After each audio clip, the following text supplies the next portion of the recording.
Yan, welcome to La Paz Batchoy, capital of the Philippines, La Paz District, Iloilo City.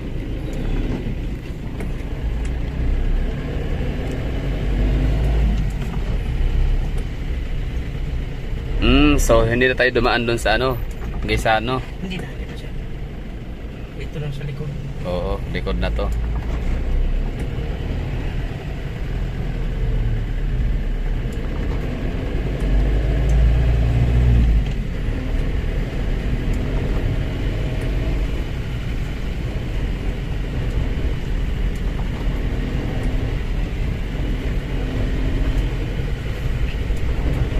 Yun, City Hall, ano, Capitol. Kapito. Oo.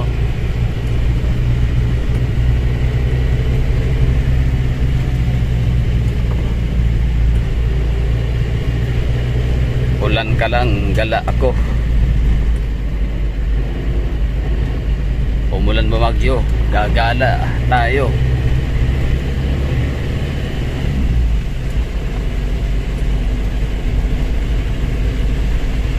Umulan bumagyo, ayos lang. So biyahe papuntang Bella Vista ay ilang minuto yung kuya? 45 minutes. 45 minutes? Sa Ruro pala yun. 15 to 20. Yun yung magkano yun, bayaran nun? Pamasahe. Hindi ko na siya. 100. Hindi makaabot. Ah, mura lang. Mura lang. So parang fast crab tapos mura. 50. So, City Proper, Obrero. Lapos siya. Oh, Lapos. Doon ako nakatim, papuntang Bacolod. Kaso, naabutan ng close cut-off. Yan, no? Capitol. Wow, big. Lakas Malacanang style, eh. Mas maganda pa nga rito. Walang walang dumi yung walang mga basurang lumulutang. Nag-maintain yan sir eh. Kaya nga, tsaka may isda dyan eh, no? Sadyang, Maraming isda dyan. oo. Minute. Sadya talaga siyang nilalagyan ng mga similya para lumaki. Para pang ulam sa mga gustong manghuli.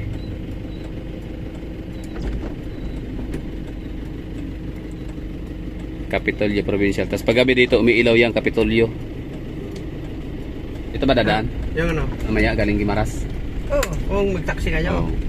Tapos yun, yun yung pinaka lumang kalye nila dito, Kalye Real. Kung sa Cebu, Colon, the oldest street, sa Manila, Escolta, dito naman Kalye Real. Yung pinanganak na yung 1500s. Kalye na siya. Kalye Real na ngayon ang tawag ay anong pangalan niya kaya ngayon, kuya? Yung Kalye Real. Kalye Real? Oo, yung kalye na yan, papuntang City Hall. Puntang Kapitol. Ah, Snart. Yun. Snart. Oh, Snart na siya ngayon, pero ang tawag niya dati Kalye Real. Ano to? Hotel? Grand Sing.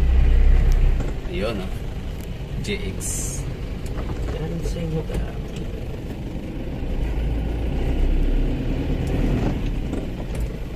Tapos yun naman ay pagawaan ng plantang yan, kuya? Simento. Okay, sige. Pagawaan ng asin.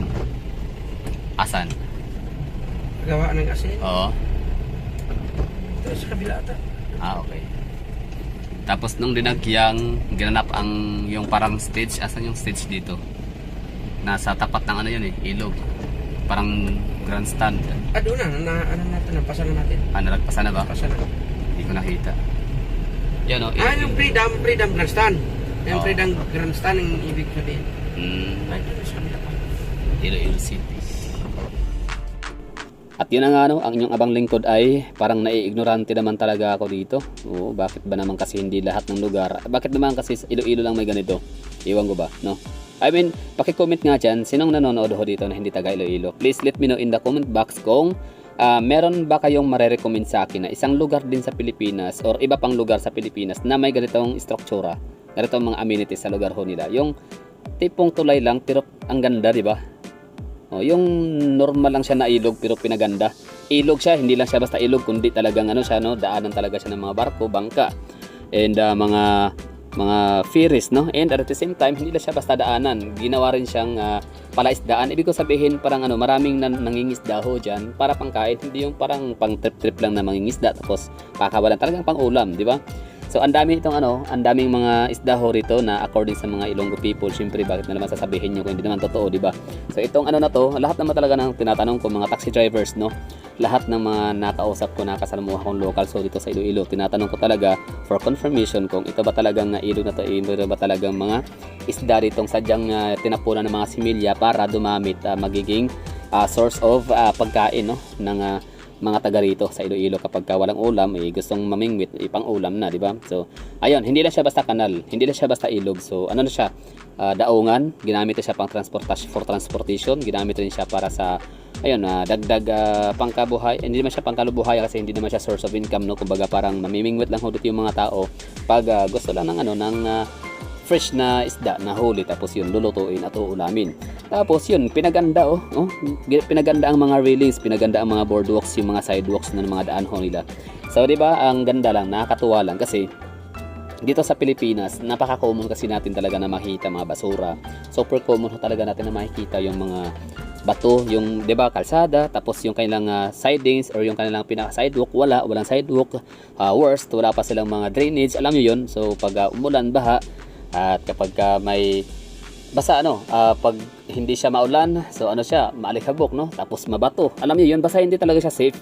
Hindi siya safety para sa mga tao, sa mga pedestrians. So itong Iloilo nakakatuwa kasi parang masasabi kong ito yung parang masasabi kong legit talaga na progressive city. Alam niyo yun, bakit? Kasi progressive sila when it comes to GDP and revenues, di ba? Marami silang assets, tapos meron pa silang mga amenities na facilities na binibigay talaga sa mga mamamayan na mapapakinabangan ng lahat ng tao, di ba? So accessible siya para sa lahat, no? Unlike sa ibang city na mayroong mga gandang mga nade-develop na magandang lugar, no? Magandang pwedeng pasyalan, pwedeng puntahan ng mga tao, pero private property din naman, di ba? Hindi siya accessible for public, di ba? For public use. Unlike dito sa Iloilo City, for example, ito kanilang mga open parks, public parks, mga sidewalks, kanilang mga boardwalks, kanilang mga esplanades, di ba? So 24/7 ho siya bukas, open for public, di ba? So nakakatuwa lang kasi hindi siya exclusive for those people lang na may afford, no? So dito sa Iloilo, lahat accessible siya para sa lahat na may kaya ka man, citizen ka man na may kaya, may pera o wala. Basta yun nakakatuwa lang. Kumbaga dito mo talaga mafi-feel na yung utak ba, no, na yung utak ng kanilang leader na kanilang nagpapatakbo talagang merong malasakit. Alam niyo yung gumagawa siya ng ng mga proyekto na hindi lang siya pang panandalian, kumbaga pang long lasting talaga yung kanyang ginagawa. Di ba? Gaya nito, hindi naman to pang 10 years lang to yung kanyang mga tulay na ginagawa, di ba? Hindi to pang 10 years lang yung kanilang mga lush greenery na makikita ho natin sa kanilang mga boardwalks in mga esplanades, di ba? Mga riversides.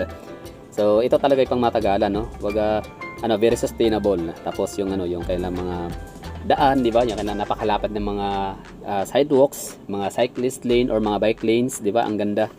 So yun lang, bali para sa akin, kung ganito na lang sa mga nanonood nito na hindi taga Iloilo, just in case lang ba na parang when boredom strike, tapos meron naman kayong parang kakayahan or meron naman kayong means na makapag-travel, makapag-explore sa Pilipinas. Syempre, di ba? Parang iwan ko lang hindi ko naman sinasabing lahat, pero ang dami kasi mga Pilipinong nagsasabi na piliin mo ang Pilipinas, di ba? O di kaya masyadong maka-Pilipino, masyadong proud Filipino, pero hindi naman kayang puntahan. Ibig sabihin, mas gustuhin pa, no, na pumunta sa ibang bansa. So ibig sabihin, okay lang din naman kasi afford din naman. So congratulations sa mga laging namamasyal sa ibang bansa. Pero please, unahin nyo muna ang Pilipinas, di ba? Unahin nyo muna natin yung Pilipinas na galain, pasyalan. Pero syempre kung nakapamasyal ka na sa ibang bansa, hindi mo pa naikot ang buong Pilipinas like Iloilo, mini regions or mini cities in Mindanao, Luzon, Northern Luzon, Central Luzon, Southern Luzon, or sa may Central Visayas and East Visayas. So okay lang naman kung napuntahan nyo yung mga ibang bansa. So congratulations, kasi ibig sabihin nun mas nauna nyo. Pero syempre marami ho talaga tayong mapupuntahan, makikita ho sa Pilipinas, like explore ho natin, no, yung sarili natin. Hindi kailangan mahal, basta alam lang natin yung yung mga ano lang naman pamasahe, tapos accommodation, tapos yun lang, no, pagkain, manginasal. Sa akin naman kasi buhay ako, manginasal lang Jollibee, okay na ako doon, no? Buhay, okay na yung maiaraos ko na ang buong araw. Tapos minsan buffet, ganun lang, di ba? Sangyupsal. So, nakakatuwa lang, Iloilo City. So, yun lang. I would like to say congratulations sa mga taga Ilonggo, mga Iloilo, I mean, no, mga people of Iloilo, mga people in Iloilo, no? So, congratulations kasi nga super bliss ho ninyo, no? Kasi nagkaroon nga kayo ng napaka-brilliant na LGU officers na talagang okay, wala ibang iniisip kundi paano mapalago, paano mag-progress ang city, and at the same time paano kayo mabigyan ng mga magandang mga programa